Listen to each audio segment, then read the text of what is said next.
Hello people, Anex here, and welcome to my thoughts on The Book Thief, a 2005 book by Markus Zusak, because I always review the latest stuff. In the next 5 minutes, I'm going to give you my entirely unqualified opinions on the plot, the characters, and death. There will be no spoilers because 1. The book spoils itself in the first 20 pages, and 2. I'm not making a 15-minute video with this format.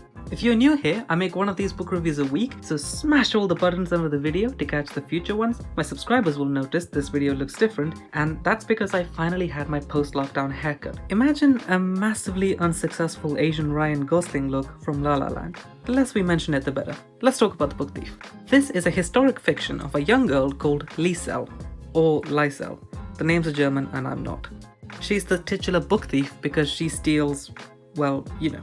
At the start, Liesel is adopted by a couple who aren't keen on the in charge of Germany at the time, so they also take in a young Jewish man to hide in their basement, and now we have a story.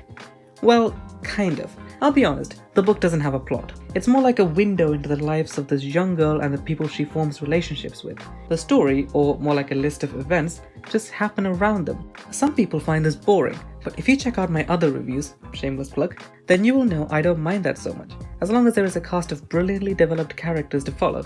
So let's talk about them. Of course we have Liesel, the central one that links all of them. Her perspective is so well written that I was fully immersed in the world of Germany, and I felt every emotional beat. Then, in order of the greatest to the good, Rudy, her best friend, Rosa Huberman, her foster mother, Hans Huberman, her foster father, and Max, the young Jew. Rudy is the best. He's the 3 things anyone looks for in a best friend: funny, loyal, and willing to paint himself with charcoal to show his appreciation for Jesse Owens. Their relationship was cultivated organically in the story, and is the only one that nearly made me cry. Hans and Liesel are a crowd favorite because they have such an obvious loving father-daughter relationship, but I was drawn to the more subtle love between Rosa and Liesel. Then we have Max, maybe the one drawback in the story. I wasn't attached to him as much as the others, even though he has one of my favorite chapters. Boxing match, mustache. That's all I'm going to say. Her scenes were when I felt the book started dragging. It felt like the author was saying, "You crying yet? Have you started crying yet? Why aren't you crying yet?" I like the subtlety of the other emotional moments much more. Now let's talk about my favorite thing, death. The sympathetic and occasionally funny narrator who brings such a unique perspective that fits well thematically too. It shows how death was both literally and figuratively such an overarching presence in the lives of these people. He also has more personality than you would expect. He becomes emotional about the souls he reaps. He has opinions about and war.